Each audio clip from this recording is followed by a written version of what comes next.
Hello my dear student, मैं मनोज शर्मा आपके अपने YouTube channel maths planet institute पर आपका हार्दिक स्वागत करता हूं। प्रीवियस लेक्चर में हमारा एक एग्जांपल कंप्लीट होने वाला था, वो बीच में रह गया था, तो कंप्लीट हो गया था वो एस प्लस लास्ट में उसमें लिख देना कि एस प्लस गुणा है वो क्या हो जाएगी, विभाजन वाले हो जाएगी, ये आप लिख देना लास्ट में। ठीक है, अब अगले एग्जाम्पल में हम चलते हैं। एग्जाम्पल नंबर 9 है वैसे तो, और आपकी बुक में पता नहीं कितने नंबर का एग्जाम्पल है। इंपॉर्टेंट एग्जाम्पल है, पूछा हुआ है 2013 में और 2015 में पूछा हुआ है। तो देखो लिखते हैं एग्जाम्पल। उस वलय के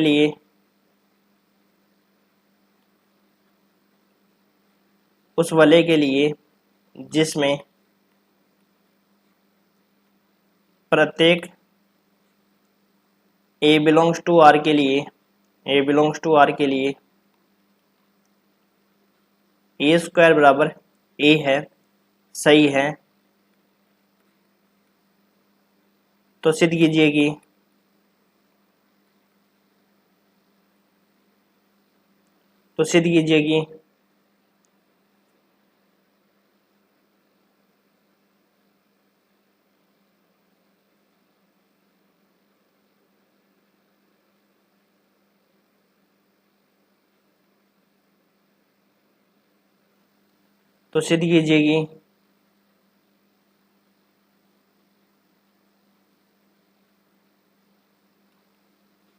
a स्क्वायर बराबर a, सही है,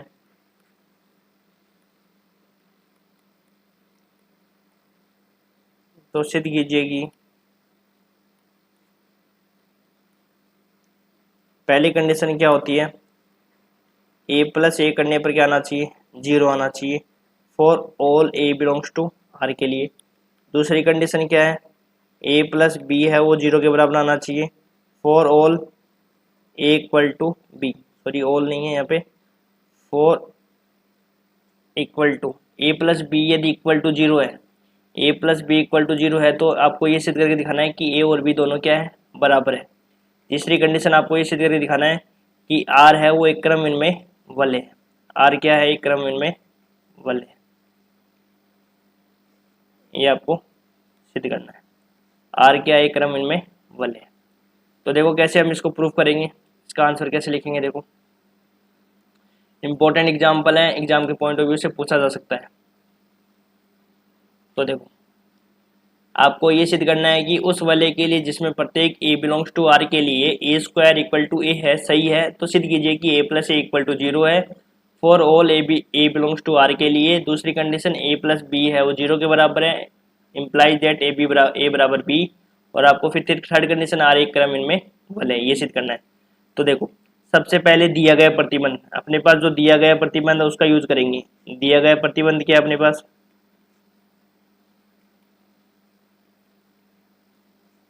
ए स्क्वायर बराबर क्या दिया हुआ है, ए दिया हुआ है, ए स्क्वायर बराबर क्या दिया हुआ है, ए दिया हुआ है for all A belongs to R के लिए। यहाँ तक क्लियर आपके, दिया गया प्रतिबंध क्या है, ए स्क्वायर बराबर A for all A belongs to R के लिए। तो फर्स्ट कंडीशन अपने को ये सिद्ध करके दिखाना है कि A plus A equal to 0, A plus A equal to 0 for all A belongs to R के लिए, for all A belongs to R के लिए।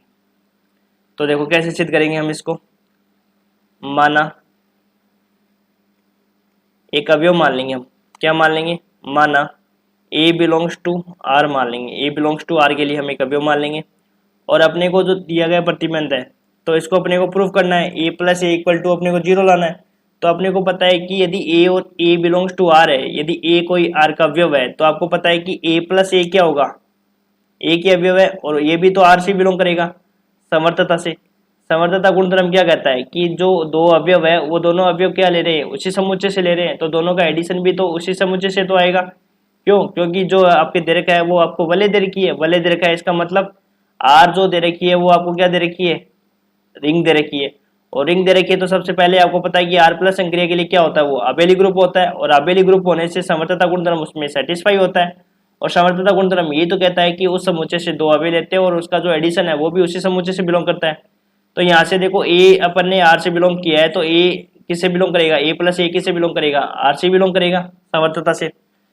अब यहाँ पे देखो दिया गया प्रतिबंध यूज करेंगे। दिए गए प्रतिबंध से हम क्या लिख सकते हैं, ए प्लस ए है वो किसके बराबर आ जाएगा, ए प्लस ए का स्क्वायर है वो किसके बराबर आ जाएगा, ए प्लस ए का स्क्वायर किसके बराबर आ जाएगा, ए प्लस ए के, ये किससे लिखा हमने, दिए गए प्रतिबंध से। किसे लिखा है, दिए गए प्रतिबंध से। ए प्लस ए का स्क्वायर बराबर ए प्लस ए। अब इसको क्या लिख सकते हैं हम, देखो ए प्लस ए और ए प्लस ए, यहां से लिख सकते हैं ए प्लस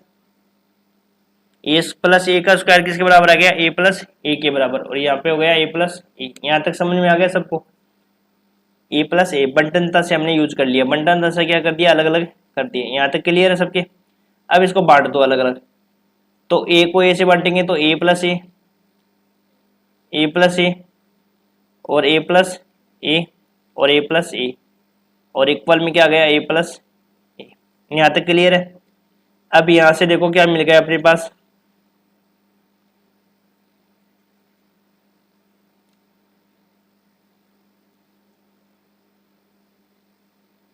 ए स्क्वायर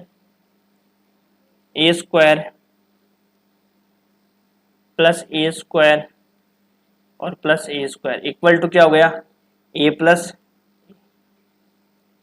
अब दिए गए प्रतिबंध से वापस यूज करो। दिए गए प्रतिबंध से आपको पता है कि ए स्क्वायर बराबर क्या है, ए स्क्वायर बराबर ए है, तो यहाँ पे सब जगह क्या आ जाएगा, ए प्लस ए प्लस ए प्लस ए बराबर आ गया ए प्लस ए। यहाँ तक क्लियर है। सबसे पहले हमने क्या किया कि ए है वो अपने आर से बिलोंग कर लिया, तो ए आर से बिलोंग कर लिया तो ए प्लस ए भी तो आर से बिलोंग करेगा, क्योंकि आर क्या रिंग दे रखी है। तो समर्थता गुणधर्म से हम इसको लिख सकते हैं ए प्लस ए है वो आर से बिलोंग करेगा। फिर स्क्वायर करेंगे तो ए प्लस ए का स्क्वायर किसके बराबर आएगा, ए प्लस ए के बराबर आएगा। दिए गए प्रतिबंध का यूज कर लिया कि ए स्क्वायर बराबर क्या है, ए, तो फिर हमने बंटन से उसको खोल दिया। फिर हमने देखो ए स्क्वायर के बराबर भी हमने क्या लिख दिया, ए लिख दिया, क्योंकि हम दिए गए प्रतिबंध को यूज कर लिया। अब देखो इसको मैं क्या लिख सकता हूँ, ए प्लस ए और ए प्लस ए, और इस चीज को मैं क्या लिख सकता हूँ, ए प्लस ए और प्लस 0, ऐसे लिख सकते हैं हम, लिख सकते हैं ना, ए प्लस ए। अब देखो वामनिर्सन नियम पढ़ा होगा आपने। वामनिर्सन नियम क्या होता है, इसलिए मैं कह रहा हूँ जो रिंग थ्योरी से डायरेक्ट स्टार्ट करेगा ना उसको समझ में नहीं आएगा, इसलिए वामनिर्सन नियम आपको पता होना चाहिए, ग्रुप थ्योरी में बताया हुआ है। तो ए प्लस बी बराबर ए प्लस सी है, ए प्लस बी बराबर ए प्लस सी है, तो यहाँ से हम क्या कर सकते हैं, ए को काट सकते हैं और यहाँ से बी बराबर क्या होता है, सी हो जाएगा। ये होता है आपका वामनिर्सन नियम। आपको यदि आपको नहीं पता है तो आप वामनिर्सन नियम देखो कि वामनिर्सन नियम ये होता है कि A plus B equal to A plus C है, तो एलजेब्रा में हम लेफ्ट साइड वाले को काट सकते हैं। ये तो होता है वामनिर्सन नियम। लेफ्ट वाले हैंड की तरफ से काट रहे हैं तो लेफ्ट कैंसिलेशन लो होता है, और राइट साइड वाले की तरफ से काट रहे हैं तो राइट कैंसिलेशन लो। दक्षिण निरसन नियम क्या होता है, फिर दक्षिण निरसन नियम होता है B plus A equal to यदि B plus A equal to यदि सी प्लस ए है, तो यहाँ से इस वाले साइड से ए को काट सकते हैं। ये होता है आपका दक्षिण निरसन नियम। अब देखो इस ए को हम काट सकते हैं, ए प्लस ए को इस वाले ए प्लस इससे हम काट सकते हैं, इसको इसे काट सकते हैं। आपको काट के नहीं दिखाना एग्जाम में, मैंने सिर्फ यहाँ पे आपको दिखाया है सिर्फ। तो ये हो जाएगा आपका दक्षिण वाम निरसन नियम से। तो वाम निरसन नियम से क्या लिख सकते हो आप, यहाँ से लेफ्ट वाली साइड को काट सकते हैं वाम निरसन नियम से। तो वाम निरसन नियम से यहाँ से क्या सिद्ध हो जाएगा अपने पास, जो अपने को सिद्ध करना था वो सिद्ध हो जाएगा। ए प्लस ए है वो किसके बराबर हो जाएगा, 0। ये आ जाएगी समीकरण संख्या 1। ये आप लिखना चाहो लिख सकते हो आप रफ कॉपी में, यहाँ से हटाऊंगा नहीं मैं इसको, ठीक है ना, यही रहेगा। अब देखो सेकंड प्रॉपर्टीज होल्ड करते हैं। तो देखो सेकंड प्रॉपर्टीज क्या कहती है,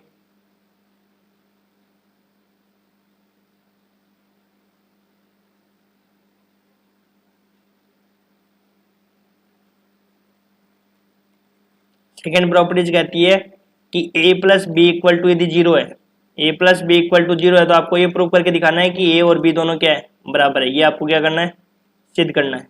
ये आपको क्या करना है, सिद्ध करना है, ठीक है। तो सिद्ध करते हैं। देखो इसको, माना ये वाली साइड लेके चलेंगे, माना ए प्लस बी इक्वल टू क्या है, 0 है।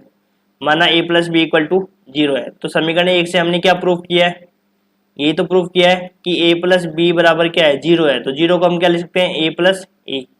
ये गुणधर्म में हमने सिद्ध किया है ना पहला वाला एग्जाम्पल, उसमें क्या किया, a plus A equal to zero. तो जीरो के स्थान पर हमने क्या रख दिया, a प्लस ए रख दिया।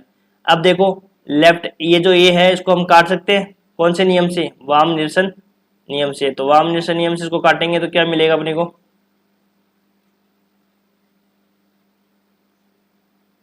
तो वाम निरसन नियम से ही काटने पर अपने को मिलेगा b बराबर a या a बराबर b। ये प्रूफ हो गया अपना थर्ड वाला, सेकंड वाला। अब अपने को थर्ड का सिद्ध करना है। थर्ड नंबर, आर एक क्रम इनमें वाले हैं। देखो आपके एक भी दे रखा हो, एक भी आ सकता है एग्जाम में, ये जरूरी नहीं है कि तीनों एग्जाम्पल एक साथ ही आए। तो आपके देखो ज्यादातर केसेज में क्या होता है कि आपको ये दे देंगे कि ए स्क्वायर बराबर ए है, तो आपको ये सिद्ध करके बताना है कि आर क्या होगा, क्रम इनमें वाले। तो ये बहुत बार पूछा हुआ है मेरे हिसाब से, इंपॉर्टेंट है, इसको लगा लेना। सिंगल अकेला भी आ सकता है, ये अकेला भी आ सकता है, ठीक है ना। तो देखो कैसे प्रूव करेंगे, आर ए क्रम इनमें वाले। तो आपने को पता है कि सिद्ध करना है, ऐसे लिखेंगे कि सिद्ध करना है कि आर क्रम इनमें वाले, सिद्ध करना है कि आर क्या है, क्रम इनमें वाले। और क्रम इनमें वाले की परिभाषा क्या होती है बताओ, परिभाषा देखो याद करनी पड़ेगी आपको, आप इससे पीछा नहीं छुड़ा सकते हो। पीछा छुड़ाओगे तो आपको कोई भी एग्जाम्पल और कोई भी थ्योरम आप कर नहीं पाओगे एग्जाम्पल में, एग्जाम में। तो आर एक क्रम इनमें वाले है, तो इसका मतलब ए बी बराबर क्या होता है, बी ए होता है। For all a b belongs to R, अपने को ये सिद्ध करके दिखाना है कि ए बी बराबर बी ए होता है। तो देखो कैसे सिद्ध करेंगे, माना A and B belongs to R, A और बी हमने क्या मान लिया, आर से बिलोंग करेगा। तो आपको पता है कि ए प्लस बी भी किससे बिलोंग करेगा, आर से बिलोंग करेगा। क्यों, क्योंकि आर एक रिंग है, और रिंग होने के कारण क्या होता है कि आर प्लस संक्रिया के लिए क्या बनाता है, अबेली ग्रुप बनाता है। तो समर्थता प्रॉपर्टी से हमने लिख दिया A plus B belongs to R. तब फर्स्ट प्रतिबंध से क्या, फर्स्ट प्रतिबंध क्या हुआ, दिया हुआ अपने को, सॉरी अपने को दिया गया प्रतिबंध क्या है, तब दिया गया प्रतिबंध, तब अपने को जो दिया गया प्रतिबंध है वो क्या दिया हुआ है, ए स्क्वायर बराबर ए,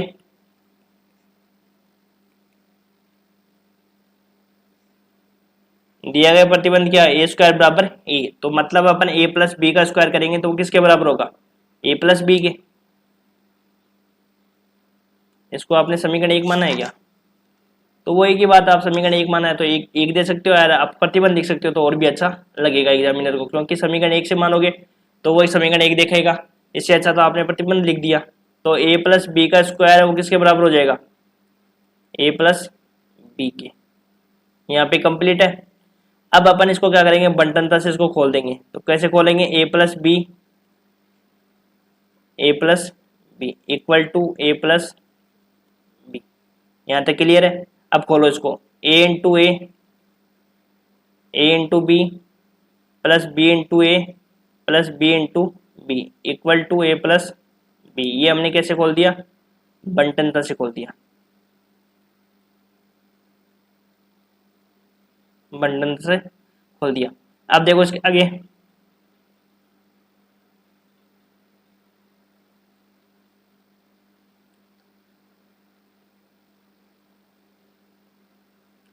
यहाँ से क्या हो जाएगा, A square plus A B plus B A plus B square equal to क्या हो जाएगा, ए प्लस बी।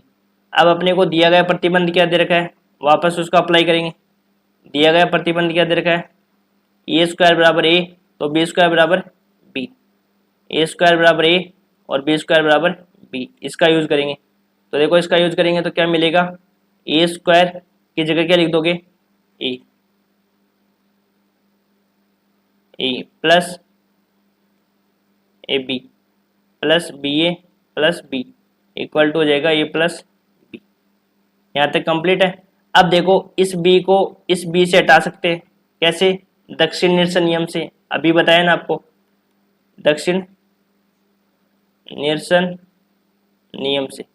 देखो ये हर एक चीज का कारण देना पड़ता है, ये जो मैंने लिखा है ना ब्लू लाइन ब्लू से, तो ये रीजन दे रहा हूँ कि मैंने इस चीज को मैंने कैसे काटा है, दक्षिण निरसन नियम का यूज करूंगा। तो दक्षिण निरसन नियम से यूज करूंगा तो मेरे को मिलेगा A B plus B A equal to A, A B plus A हो जाएगा। यहाँ पे क्या हो जाएगा, बी को बी से हम लेफ्ट साइड से लेफ्ट साइड काट देंगे। ठीक है, यहाँ तक क्लियर है सबके।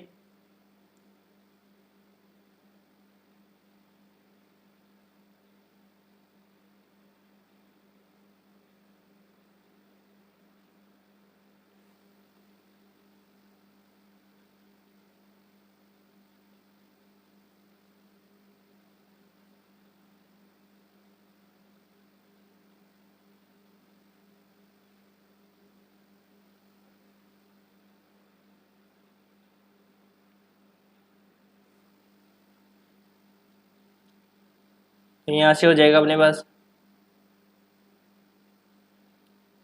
ए प्लस बी। अब इस बी को काटेंगे हम, तो इसको हम कौन से नियम से काटेंगे, दक्षिण निरसन नियम से।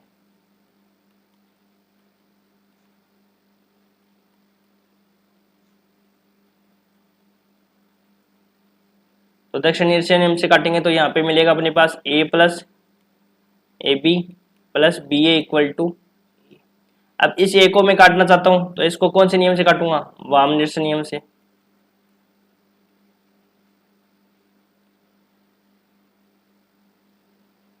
वाम निरसन नियम से, तो वाम निरसन नियम क्या हो जाएगा, यहाँ से अपने पास ए बी प्लस बी ए किसके बराबर हो जाएगा, 0 के बराबर हो जाएगा। ए बी प्लस बी ए किसके बराबर हो जाएगा, 0 के पास। अब आपने गुणधर्म पढ़ा है, क्या गुणधर्म पढ़ा है, सेकंड गुणधर्म ही तो पढ़ा है।